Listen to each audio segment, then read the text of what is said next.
I think it's worth to have a cost of, unfortunately, some gun deaths every single year so that we can have the Second Amendment to protect our other God-given rights. Do you know how many mass shooters there have been in America over the last 10 years? Counting or not counting gang violence? Great. That was 31-year-old right-wing conservative campaigner Charlie Kirk, from America, of course. And when I say was, I mean was. The man was shot dead in the middle of an outdoor address to a crowd of 3,000 at Utah Valley University, America, on the 10th of September 2025. Mr. Kirk's rhetoric relating to gun laws in America is just one example of the many speeches that he freely delivered that earned him possibly as many fans as detractors. Was Mr. Kirk murdered because someone didn't like the things he said? If so, is Mr. Kirk's murder effectively an attack on free speech and on America as a whole? In addition, exactly how do you delete America's loudest conservative voice, a close ally of US President Donald Trump, in front of thousands and simply vanish? Before we dive into the possible answers to all these questions, if I've got you hooked on the video so far, do subscribe, give the video a like, drop a comment when you're ready, and donate. Hit the thanks button below. I'll appreciate you. We get death threats all the time. You know, they come, they send stuff to our homes and all that. And yeah, that's just par for the course. I mean, if you are not getting active death threats, you're not really doing much for the country. Around 12:20 p.m. on Wednesday the 10th of September 2025, Mr. Kirk, who had been invited to speak at UVU, was seated under a white gazebo addressing a crowd of about 3,000 people in the Quad, an outdoor bowl courtyard. His wife Erica and their 2 young children were sitting nearby, watching him speak. According to eyewitnesses and videos taken at the scene, Mr. Kirk was responding to a question about gun violence at the time of his shooting. Do you know how many transgender Americans have been mass shooters over the last 10 years? An audience member asked. Too many, replied Kirk. The questioner then said that there had been 5 in 10 years and asked Kirk how many mass shooters there had been in that time. Counting or not counting gang violence, was Kirk's reply. And they turned out to literally be the man's last words, because straight after, a single shot rang out. And as I say, it was about 12:20 p.m. local time. Do you know how many mass shooters there have been in America over the last 10 years? Counting or not counting gang violence? Great. Witnesses hitting the ground, some chanting.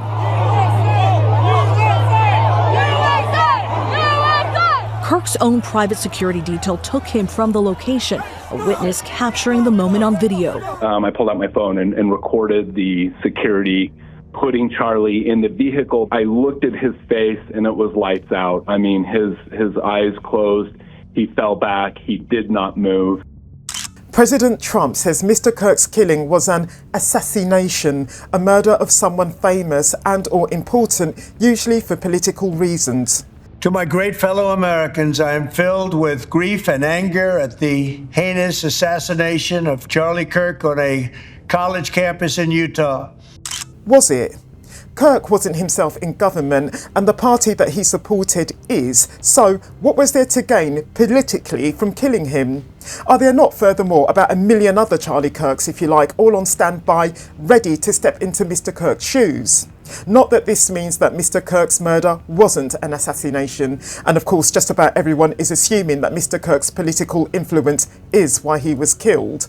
But the fact is, since the shooter is still at large, we don't yet know with 100% certainty why the person who killed Mr. Kirk did what he did. Now, the shooter, who we'll call Jim, shot Mr. Kirk from a rooftop from 200 yards away from him and got him in the neck. The neck is one of the most vulnerable parts of the human body, holding, as it does, both the jugular vein and the carotid artery.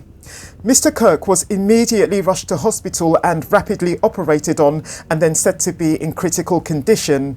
But according to at least one expert, the very second the bullet entered his neck, he was a goner.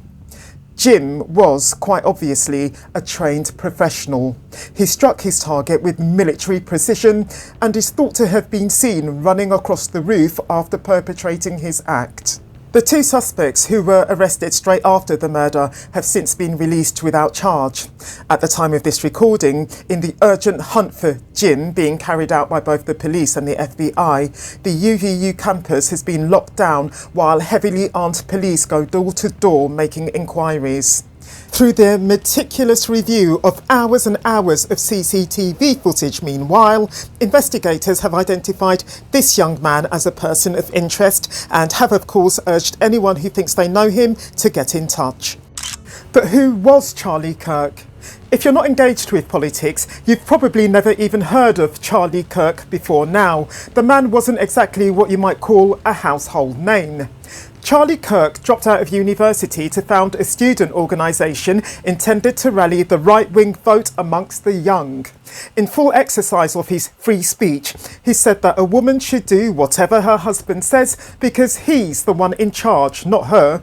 This comment being in relation to how Taylor Swift should behave once she and Travis Kelce get married, but representing a message clearly to all women. He also said that empathy is a, quote, made-up new age term that does a lot of damage, unquote, and that a woman shouldn't be allowed to abort a baby that springs from an act of rape, abortion being, in fact, worse than the Holocaust. And, as if the man's very last words weren't a cruel enough irony all on their own, Mr. Kirk claimed, as you saw at the beginning, that it's reasonable to sacrifice any number of innocent lives, whether of children or adults, in order to preserve the freedoms and rights of others afforded by the Second Amendment. I'll document Mr. Kirk's arguably scurrilous and highly offensive, I'd say, comments on black people and on the rights of the LGBTQ community another time. The presentation of the man's professed deep-seated Christian values and family values is, again, for another video. Having been a regular visitor to the White House, including on the occasion of President Trump's presidential inauguration, Mr. Kirk was a proud member of the US president's highly coveted inner circle of associates and friends.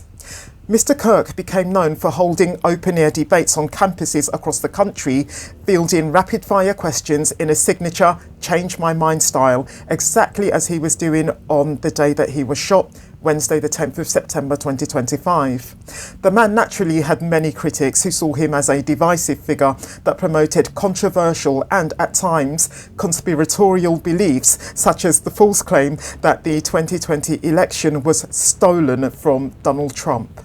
But the man also had his fans, of course. He had loads and loads of followers and supporters, and they saw him as a champion of free speech. And yes, of course, those same people are all now clamouring that Mr. Kirk's murder was, as I suggested as a possibility, an attack on free speech and an attack on all America. And in fact, it's not just Mr. Kirk's supporters who are saying that. People from all scales, if you like, or all areas of the political spectrum are saying the same. Mr. Kirk's supporters credited the man with playing a key role in convincing younger voters, in particular young men, to turn out for Trump in the 2024 election.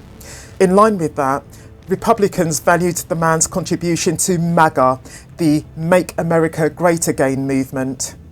While former US President, along with current world leaders, have offered their condolences, conservative commentators have quoted tasteless comments by left-wing activists who appear to be celebrating or condoning Kirk's death. Not all of them are. Some of them are saying, no, we didn't agree with Mr. Kirk, but we don't think he should have been killed. People are allowed to have their views. In any case, likewise, some of Trump's key allies like influencer Laura Loomer and, shockingly, even some of the president's ex-allies, namely Elon Musk, have pinned the blame for Mr. Kirk's murder on the left or on the Democratic Party and have called, as such, for mass arrests and broad police crackdowns targeting those groups. In his address from the morning of the 11th of September 2025, 9/11, Trump said, quote, "Radical left political violence has hurt too many innocent people," unquote. For years, those on the radical left have compared wonderful Americans like Charlie to Nazis and the world's worst mass murderers and criminals. This kind of rhetoric is directly responsible for the terrorism that we're seeing in our country today.